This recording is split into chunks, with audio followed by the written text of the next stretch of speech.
Magandang araw po sa lahat. Ako po si Congressman Art Yap ng Murang Kuryente Party List. Today is June 19. Birthday po, kaarawan ng ating pambansang bayani si Dr. Jose Rizal. At minabuti ko pong bumisita dito sa Fort Santiago bilang pagpugay po sa kanya.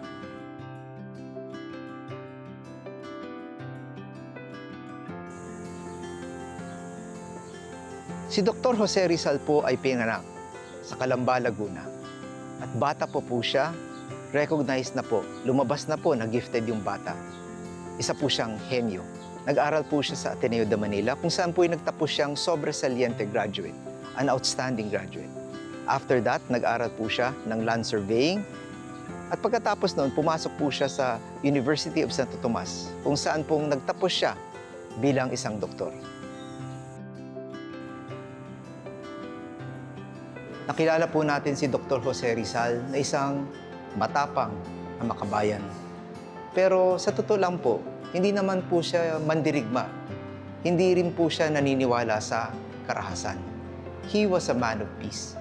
Kaya nga sa pagmulat ng isipan ng mga kababayan niya, mga kababayan nating mga Pilipino, minabuti po niyang isulat ang El Filibusterismo at ang Noli Me Tangere.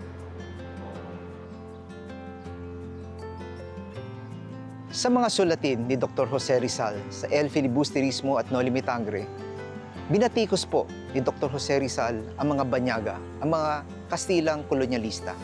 Pero kung babasahin po natin ng maigi ang kanyang mga sulatin, binatikos at pinunarin niya po ang ating mga kababayan na hindi tayo magsama-sama at mas mabuti pang makipagtulungan tayo sa mga banyaga kahit na ang ibig sabihin nito ay pagsamantalahan natin ang ating sariling mga kababayan.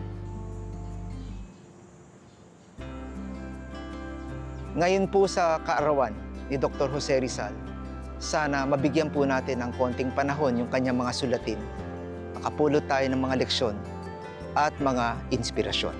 At hindi lang po basahin ito, pero gamitin po natin. Gamitin nating aksyon na pwede nating ialay para sa kinabukasan ng ating mga anak at ng ating inang bayan. Salamat po.